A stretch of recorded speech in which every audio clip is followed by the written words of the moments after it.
Hello everyone, কেমন আছো তোমরা সবাই? আশা করছি সবাই খুব ভালো আছো। আমার চ্যানেলের আরো একটা নতুন ব্লগে তোমাদের সবাইকে ওয়েলকাম করছি।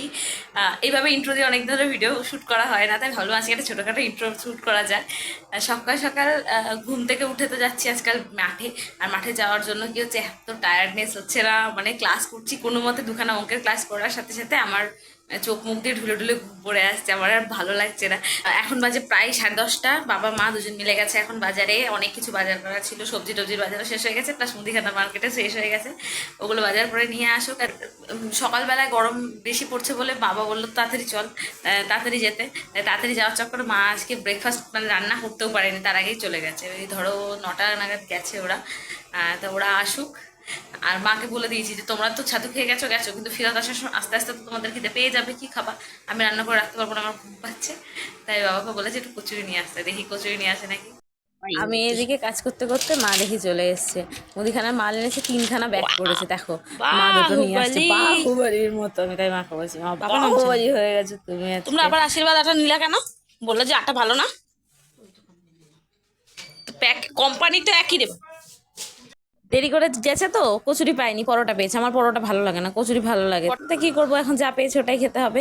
আমি পরোটা খাই, বাবা বললো যে এমনি আটা মাখা রয়েছে, মাকে মা রুটি করে দেবে, বাবা তরকারি দিয়ে রুটি দিয়ে খাবে, আর আমি আর বোন পরোটাগুলো খাবো। তো বোন এসছে।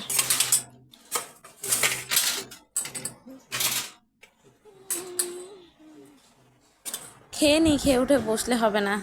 এখন গিয়ে দুটো ক্লাস করতে হবে, সায়েন্সের ক্লাস পেন্ডিং আছে, আর ইংলিশ করতে হবে। তার সাথে সাথে দেখিয়ে দিই চলো তোমাদের মা কি বাজার করে নিয়ে আসলো। ওই 3টে ব্যাগ দেখলে মুদিখানা সব মাল এনেছে, তার সাথে বেল কত করে নিলে বা? করে এক গাদা সবজি নিয়ে এসছে। ও বা, বেল নিয়ে এসছে একখানা, বেল কত করে নিয়েছো? বেলগুলো বললো 20 টাকা করে নিয়েছে। বেল কত করে নিয়েছো? খুব পাওয়া যাচ্ছে, তাই বাবা আম খুব নিয়ে আসছে। নয় চাটনি খাচ্ছে, নয় টক ডাল খাচ্ছে, তার সাথে এনেছে অনেক সবজি। কিছুদিন আগে জানো বাড়ির উপর থেকে ঝিঙে এনেছিলাম, কত বেশি দাম ছিল। দুখানা ঝিঙে, মানে একটু বড় ছিল ঝিঙেগুলো, দুটো ঝিঙে দাম নিয়েছিল 32 টাকা না 35 টাকা। বাবা বললো নাকি 1 কেজি দাম নিয়েছে 40 টাকা। মানে রত্তলা বাজারে জিনিসের দাম একটু এমনিও কম, আর তার থেকে বাবা, আবার লাউ নিয়েছো, আবার চাল কুমড়ো নিয়েছো? ওটা বেশি নেয়, লাউ চাল কুমড়ো, আবার এই দেখো আবার মিষ্টি ও কুমড়ো মা, নিয়েছে। মানে বাবা লাউ নিয়েছো আবার চাল কুমড়ো নিয়েছো, সব একদম আবার তরমুজ আবার 3.5 কেজির একটা যেদিন আনে তরমুজ। তখন একেবারে বেশি করে নিয়ে আসে, অনেকদিন চলে যায় বলে। এখন টিফিনে আমরা খাচ্ছি তরমুজ। চিংড়ি কীর্তন চলছে, এই গরমে নাকি বাবা যেতে পারছে না। তাহলে কি খাবা?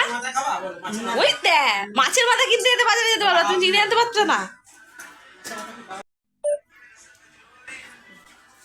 এই দেখো কালকে আমার মা দই বানিয়েছে, এই ভালো জমেছে আজকে দইটা, দেখো।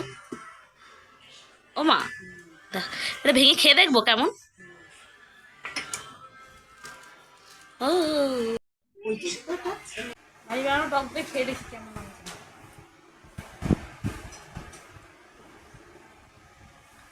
আমারটা কই দে দিকে দে আজকে একটা টক হয়েছে, কালকে টক হয়নি। দেখি কই আমারটা কই এই যে বাবা, এবার নতুন রেসিপির জিনিস দেখছি গো মা। ও তাই বলো, উপর দিয়ে এমনি আমি ভাবলাম এরকম কোনো টেস্টের ব্যাপার আছে। আজ হবে পুঁই শাক, লাউ চিংড়ি আর চিকেন। চিকেন নিয়ে এসছে বাজার থেকে আজকে। প্রেসারে সিদ্ধ করতে হবে। প্রেসারে দিয়ে দাও, আলুগুলো ছাতা গলছে না যখন। আর কি রান্না করবা? চিংড়ি এনেছে আদৌ? ও মাই গড, কি আনবো? এই গরমে তুমি আমাকে তেঁতুল আনতে দোকানে যেতে বলছো? আমি তো বাজা বাজা হয়ে যাবো মা। এই গরমে লোকে বাইরে নাকি রোদের মধ্যে ডিম ভাজছে, আমি গেলে ভাবো এরকম ভাজা হয়ে গেলাম তাহলে।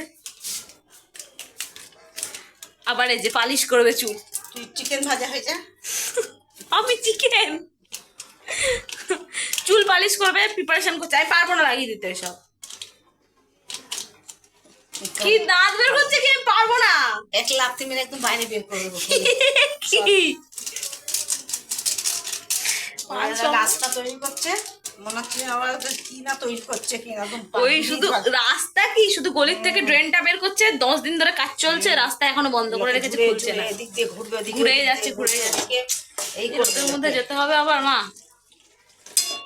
আজকে লেবু দিয়ে কাজ চালিয়ে দাও মা। মিস্ত্রি কাজ করতে এত টাইম লাগে সব করতে? ও মা, আজকে লেবু দিয়ে কাজ চালিয়ে দাও। এই রোদের মধ্যে আমি এখন আর যেতে পারবো না দোকানে। রোদের মধ্যে দোকানে গেলে আমি ভাজা হয়ে যাবো মা, ভাজা, অঙ্কিতা ভাজা। তখন কি হবে? এত গরমের মধ্যেও যারা বাইরে কাজ করছে সিরিয়াসলি তাদের স্যালিউট। মানে এই গরমের মধ্যে 5 মিনিট যেখানে বাইরে দাঁড়ানো যাচ্ছে না, সারাদিন বিভিন্ন ফেরি করে যারা বা বিভিন্ন জিনিস বিক্রি করে যারা, আইসক্রিমওয়ালা কাকুরা, আরও অনেকে মানে যাদের কাজটাই এই দিনের বেলা, তাদের কথা ভাবি আর মাঝে মাঝে মানে দুঃখ হয় যে এই রোদের মধ্যেও তাদেরকে কাজ করতে হচ্ছে। মানে সিরিয়াসলি স্যালিউট। আমরা 5 মিনিটের জন্য বাইরে গেলে কি, আমি যদি এক পাও বাইরে করি পায়ে মনে হচ্ছে ছ্যাঁকা লাগছে, সেখানে ওরা ঘুরতে হচ্ছে। কি আমাকে ফেরিওয়ালা হতে হবে? আমি কি ফেরি করব?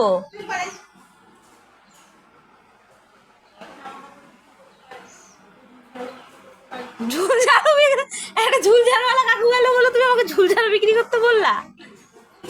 এখন মেয়েরা সবকিছু করে, ওটা কোনো ব্যাপার না। আমি বলছি গরমে কত কষ্ট হচ্ছে সেটা বলছি, আর কিছু না। মানে এই গরমের মধ্যেও কষ্ট করতে হচ্ছে, নাহলে সেটা পেটকে তো আর বলতে পারবো না আজকে থাক, তাদের দিন আনা দিন খাওয়ার ব্যাপার আছে, একদিন না গেলে খাওয়া বন্ধ হয়ে যাবে সিরিয়াসলি। আমরা সবাই মিলে খাওয়া দাওয়া করে এখন উল্টে গেছি, আর সব কটা গিয়ে নিচে শুয়ে পড়েছে, দেখো আমাকে একা ফেলে। গিয়ে চালাবো এখন কুলার চালিয়ে, ঘুম দেবে সবাই। চলো দেখা হচ্ছে নেক্সট ভিডিওতে, টাটা।